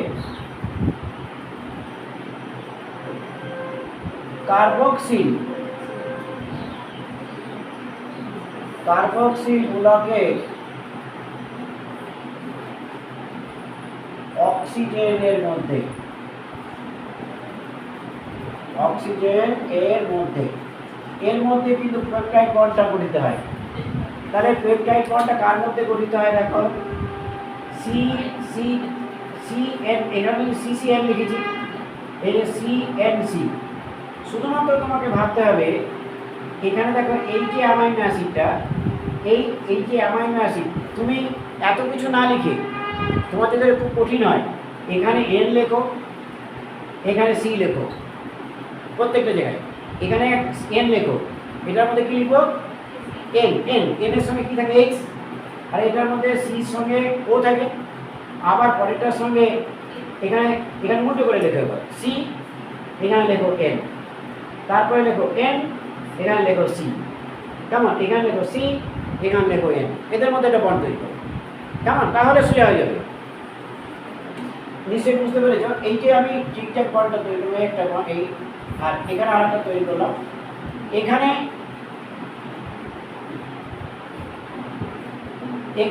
এন, এখানে সি, এখানে সি, এখানে এন, এখানে এন, এখানে সি, এখানে সি, এখানে এন। তার মানে এখানে এইচ আর এখানে ও, এদের মধ্যে একটা বন্ড তৈরি হচ্ছে।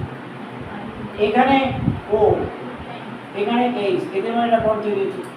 এখানে এইচ, এখানে ও, এখানে ও, এখানে এইচ। তার মানে এরকম, বুঝতে পারছো? একদম সোজা। তুমি অত কিছু যদি মনে না থাকে তাহলে এটা নিশ্চয়ই বুঝতে পেরেছো যে হাইড্রোজেন আর অক্সিজেন, অ্যামাইনো মূলকের হাইড্রোজেন, কার্বক্সিল মূলকের অক্সিজেন, এই বন্ডটা কাদের মধ্যে তৈরি হচ্ছে? অ্যামাইনো মূলকের হাইড্রোজেন আর কার্বক্সিল মূলকের অক্সিজেন। তোমাদের যদি এই কঠিন মনে হয় শুধু এন লিখবে, কঠিন এত কিছু যদি কঠিন মনে হচ্ছে তাহলে শুধুমাত্র এন লেখো, এখানে এন, এখানে সি, তাহলে এখানে সি হয় উপরে লেখো সি, পরেরটা। ঠিক এইভাবে নিশ্চয়ই আমরা বিটা প্লিটেড সিট সম্বন্ধে জানলাম, যে বিটা প্লিটেড সিট হচ্ছে 2 বা তার বেশি পরিবাহী শৃঙ্খল জিগজ্যাগ আকারে অবস্থান করে। এক্ষেত্রে হাইড্রোজেন বন্ধন গঠিত হয় একটি অ্যামাইনো অ্যাসিডের অ্যামাইনো মূলকের হাইড্রোজেন এবং অপর একটি অ্যামাইনো অ্যাসিডের কার্বক্সিল মূলকের ও এর মধ্যে, অক্সিজেনের মধ্যে, মানে হাইড্রোজেন আর অক্সিজেনের মধ্যেই কিন্তু এই বন্ডটা গঠিত হলো। আমরা তাহলে গৌণ অবয়ব সম্বন্ধে জানলাম। তোমাদের বইটার ছবিটাও একটু দেখে নেবে, বইটার ছবিটা দেখে একটু বুঝতে অসুবিধাই হবে। এখন নিশ্চয়ই বুঝতে সুবিধা হবে। এখন কি বুঝতে পেরেছি আমরা? যদি তোমার এত কঠিন লাগে তাহলে শুধুমাত্র এইটুকু লেখো, এন, এখানে সি, এখানে যদি এন হয় তাহলে এখানে সি দাও। এবার এখানে যদি সি হয় তারপরটা আবার এন দিলে পরেরটা সি, তারপরটা এন, তারপরটা সি, এইভাবে লেখো এবং বন্ডগুলো তৈরি করো। তার মধ্যে হচ্ছে অক্সিজেন আর হাইড্রোজেনের মধ্যে। কি বুঝতে পেরেছি কি আমরা এবার আমি শর্ট কোশ্চেনটা এখন দিচ্ছি না, পরের দিন আমি বোর্ডে এই চ্যাপ্টার থেকে যতগুলো আমি পড়াবো সব শর্ট কোশ্চেনের উত্তর লিখবো, কারণ এগুলো বোঝাতে গেলে শর্ট কোশ্চেন আর দেওয়া যাবে না। আচ্ছা, আমি এরপরে আমরা লিখব প্রোটিনের টারসিয়ারি গঠন। প্রোটিনের টারসিয়ারি গঠন, আচ্ছা বুঝবো না। আচ্ছা, প্রোটিনের টারসিয়ারি গঠনটা আমরা লিখি, এইখানটা আমি মুছে দিই। প্রোটিনের টারসিয়ারি গঠন,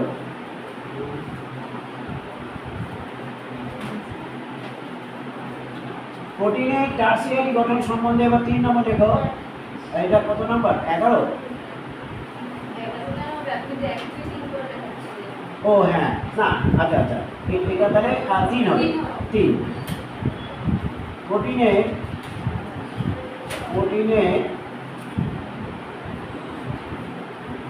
টারসিয়ারি গঠন,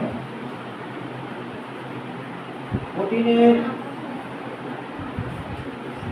টারসিয়ারি গঠন বা ত্রিমাত্রিক গঠন বলতে কি বোঝো? ত্রিমাত্রিক গঠন বলতে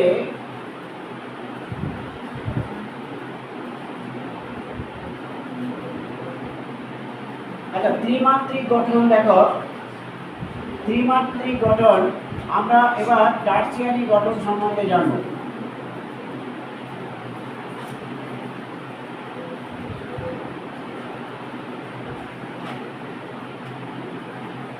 টারসিয়ারি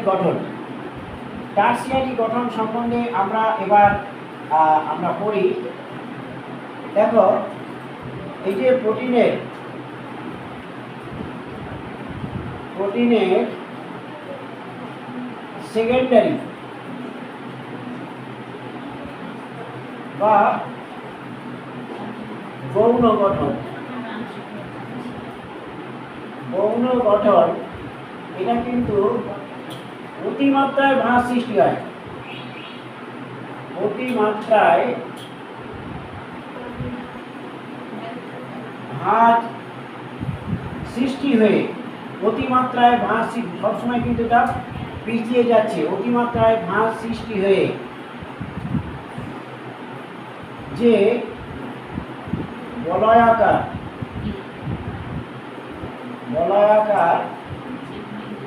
গঠন তৈরি করে, গঠন সৃষ্টি করে,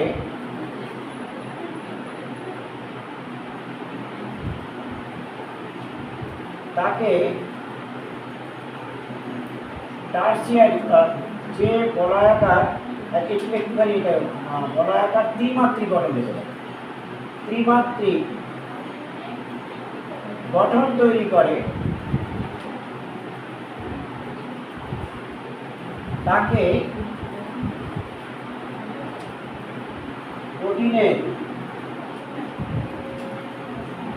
প্রোটিনের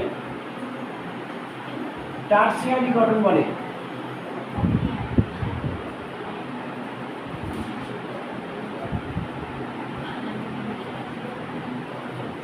এবার এই টারসিয়ারি গঠনের মধ্যে কোন কোন বলগুলি ক্রিয়াশীল হয়? দেখো, টারসিয়ারি গঠনে হাইড্রোজেন বন্ড ছাড়াও হাইড্রোজেন বন্ড, এটা তো আছেই, বন্ড ছাড়াও হাইড্রোজেন বন্ড ছাড়াও যে বন্ডগুলি ক্রিয়াশীল হয় সেগুলো হচ্ছে হাইড্রোফোবিক। এগুলো মুখস্থ করবে, হাইড্রোফোবিক বন্ড,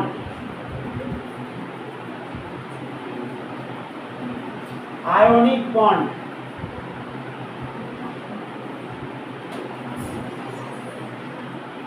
নেক্সট হচ্ছে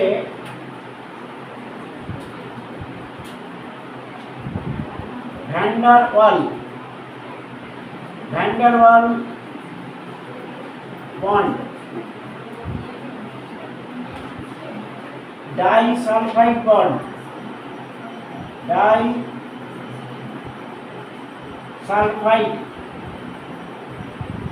বন্ড, তাহলে দেখো কি কি বন্ড বললাম, হাইড্রোজেন বন্ড ছাড়াও hydrophobic bond, ionic bond, van der Waals bond, disulphide bond, এইগুলি কিন্তু ক্রিয়াশীল থাকে, এইগুলি এর মধ্যে থাকে। কি কি বন্ড নিশ্চয়ই আমরা এবার একটা ছবি আঁকবো, তাহলে দেখো বন্ড অংশগ্রহণ করে,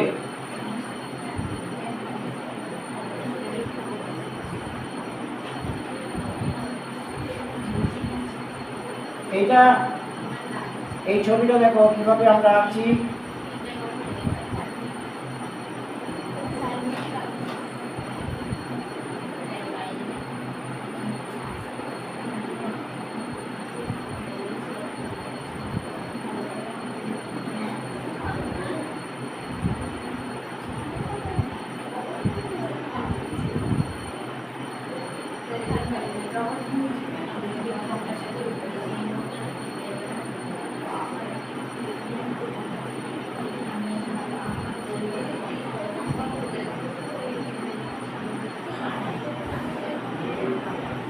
এইরকম একটি গঠন থাকবে, যার এক প্রান্তে কার্বক্সিল মূলক, এক প্রান্তে অ্যামাইনো মূলক থাকে এবং এর মধ্যে বিভিন্ন বন্ডগুলি ক্রিয়াশীল হয়। এখানে হচ্ছে ডাইসালফাইড বন্ড আছে, এখানে আরেকটা আছে ডাইসালফাইড বন্ড, এখানে হাইড্রোজেন বন্ড আছে, এখানে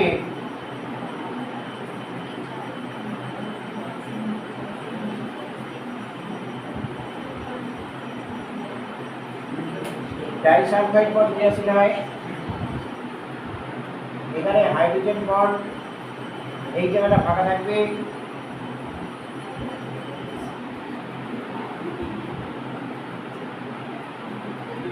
এখানে একটা হাইড্রোজেন বন্ড থাকে। এটা হচ্ছে প্রোটিনের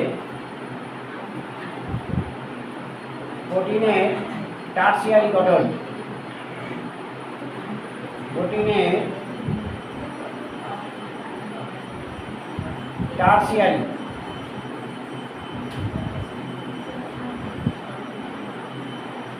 টারসিয়ারি গঠন। যে বন্ডগুলি ক্রিয়াশীল হয় এটাই main, hydrogen bond, hydrophobic bond, ionic bond, van der Waals bond, disulphide bond, এগুলো সব অংশগ্রহণ করে। তাহলে প্রোটিনের টারসিয়ারি গঠন সম্বন্ধে আমরা জানলাম যে প্রোটিনের টারসিয়ারি গঠন, আমরা দেখলাম যে প্রোটিনের টারসিয়ারি গঠন হচ্ছে ত্রিমাত্রিক গঠন, অর্থাৎ প্রোটিনের যে সেকেন্ডারি বা গৌণ গঠন অতিমাত্রায় ভাঁজ সৃষ্টি হয়ে যে বলয়াকার ত্রিমাত্রিক গঠন তৈরি করে তাকে প্রোটিনের টারসিয়ারি গঠন বলে। টারসিয়ারি গঠনে হাইড্রোজেন বন্ড ছাড়াও hydrophobic bond, ionic bond, van der Waals bond, disulphide bond অংশগ্রহণ করে। আমরা প্রোটিনের টারসিয়ারি গঠন সম্বন্ধে জানলাম। এবার আমরা জানব প্রোটিনের কোয়াটারনারি গঠন বা চতুর্মাত্রিক গঠন। এটা আরও বেশি ভাঁজ সৃষ্টি হয়ে চতুর্মাত্রিক গঠন তৈরি করে। এটা শুধুমাত্র একটু লিখে দেবো, ছবি আর দরকার নেই, একটু লিখলে হবে। আমি এইবার যেটা লিখবো সেটা হচ্ছে প্রোটিনের 4টে গঠন আছে। এবার হচ্ছে 4 নম্বর গঠনটা সম্বন্ধে লিখবো। এটা কি বুঝবো আমরা? উপরেরটা লেখা হয়ে গেছে? আচ্ছা, ছবি বুঝছি। আর এখানে হচ্ছে এবার আমরা প্রোটিনের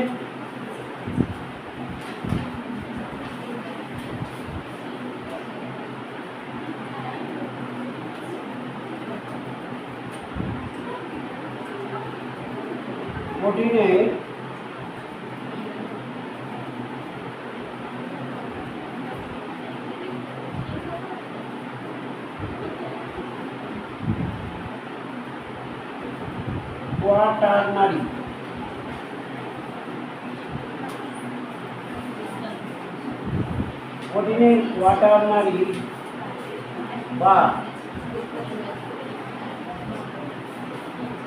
চতুর্মাত্রিক গঠন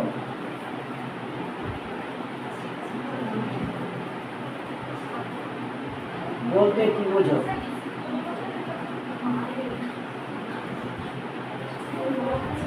চতুর্মাত্রিক গঠন আমরা এবার কোয়াটারনারি গঠন সম্বন্ধে পড়ব।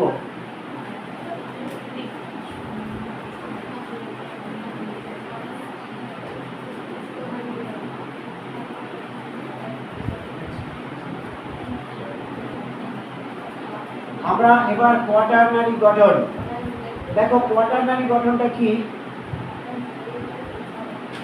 প্রোটিনের প্রাথমিক হতে পারে, প্রাথমিক, গৌণ,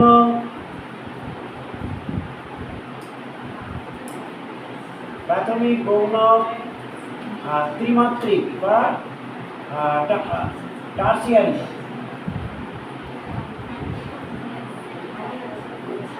টার্সিয়ারি গঠন আরো ভাঁজ যুক্ত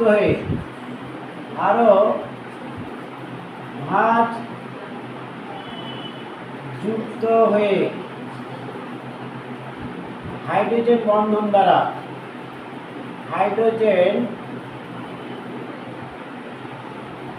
বন্ধন দ্বারা যে চতুর্মাত্রিক গঠন তৈরি করে,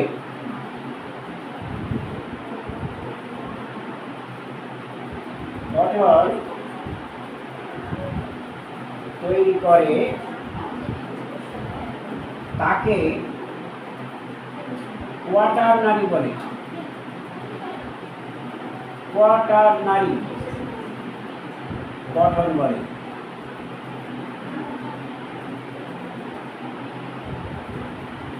এবার আমি ছবি আর দরকার নেই, ছবি দরকার মানে বুঝতেও পারবে না। এটা হচ্ছে আমরা এবার যেটা আমরা জানবো সেটা হচ্ছে প্রোটিন কয় প্রকার এবং কি কি। দেখো আমরা এই পরে এবার কত নাম্বার প্রশ্ন দেখো তো? এটা 7 9 এবার না? আচ্ছা, এবার হচ্ছে 10। আচ্ছা, ঠিক আছে। দেখো প্রোটিন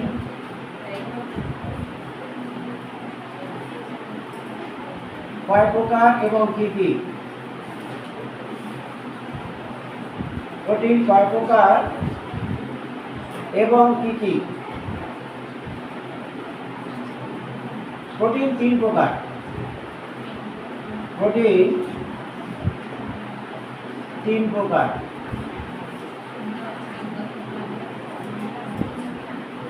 3 প্রকার প্রোটিন যথা 1 নম্বর হচ্ছে সরল প্রোটিন। 1 নম্বর হচ্ছে সরল প্রোটিন। এটা হচ্ছে কেবল অ্যামাইনো অ্যাসিড দিয়ে গঠিত। কেবল অ্যামাইনো, তাহলে অ্যামাইনো অ্যাসিড দিয়ে গঠিত। মনে রাখবে, অ্যামাইনো অ্যাসিড দিয়ে গঠিত প্রোটিন হচ্ছে সরল প্রোটিন। এটা আর কিছু মনে রাখতে হবে না। উদাহরণ দেখো, অ্যালবুমিন। অ্যালবুমিন এটা ডিমের সাদা অংশে থাকে। গ্লোবিউলিন।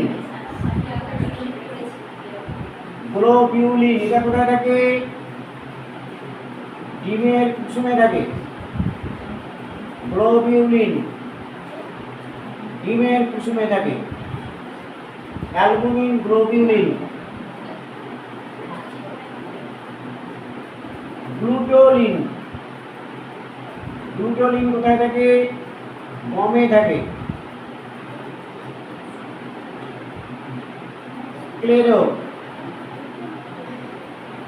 ক্লোরোপ্রোটিন এটা কোথায় থাকে?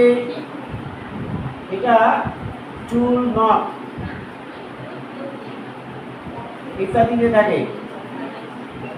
অর্থাৎ এগুলো হচ্ছে কেরাটিন।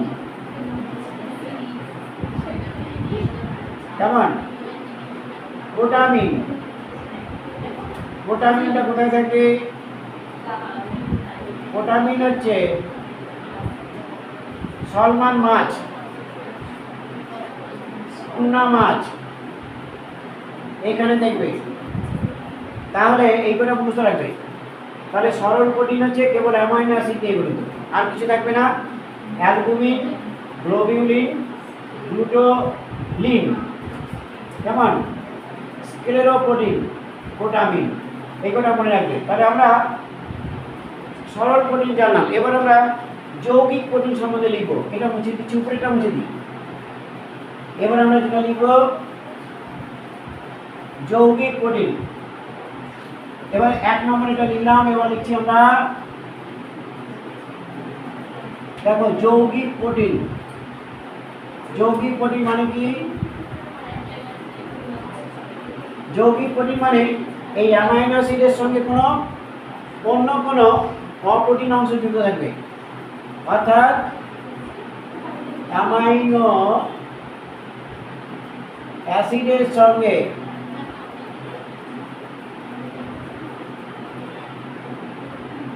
অ্যামাইনো অ্যাসিড তো থাকবেই, অ্যামাইনো অ্যাসিডের সঙ্গে কোনো অপ্রোটিন অংশ যুক্ত থাকবে। অপ্রোটিন অংশ যুক্ত থাকবে, এটা মনে রাখবে। এবার দেখো উদাহরণগুলো আমরা লিখি।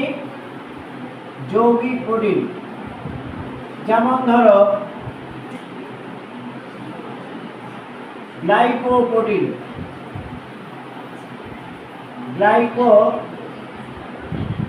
গ্লাইকোপ্রোটিন এই গ্লাইকোপ্রোটিনটা উদাহরণ হচ্ছে পেপটাইডো গ্লাইক্যান, এটা বলতে পারো, অথবা প্রোটিওগ্লাইক্যান বলতে পারো। প্রোটিওগ্লাইক্যান বলতে পারো। তার উদাহরণটা নিশ্চয়ই বুঝতে পেরেছ। গ্লাইকোপ্রোটিন এটা হচ্ছে পেপটাইডোগ্লাইক্যান। আচ্ছা, এবার হচ্ছে ধরো একটা মেটালোপ্রোটিন। হ্যাঁ বলো। আচ্ছা, এটা লিখে ছেড়ে দিচ্ছি। দেখো, মেটালোপ্রোটিন হচ্ছে হিমোগ্লোবিন। মেটালোপ্রোটিনের উদাহরণ কি? হিমোগ্লোবিন। নিউক্লিওপ্রোটিন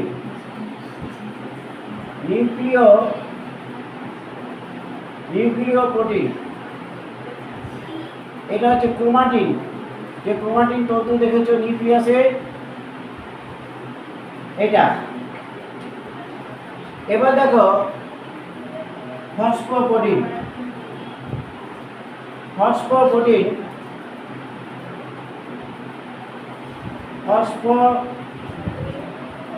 ফসফোপ্রোটিন এটা হচ্ছে কেসিন। এই দুগ্ধ প্রোটিনকে কেসিন বলে। দুগ্ধ প্রোটিনকে কেসিন বলে। লাইপোপ্রোটিন, লাইপোপ্রোটিন এটা কোথায় পাবো? সিরামে। তাহলে এইগুলো মুখস্থ করবে, গ্লাইকোপ্রোটিন, মেটালোপ্রোটিন, নিউক্লিওপ্রোটিন, ফসফোপ্রোটিন, লাইপোপ্রোটিন। কেমন? একটুখানি এটা লিখে ফেলবো আর একটু, 1 মিনিট নাকি ছেড়ে দেবো? সে ও সিরাম, সিরাম, সিরাম, এটা সিরাম। তাহলে ছেড়ে দিই। হ্যাঁ, আচ্ছা ঠিক আছে, আমরা সম্পূর্ণটা কমপ্লিট করতে পারলাম না।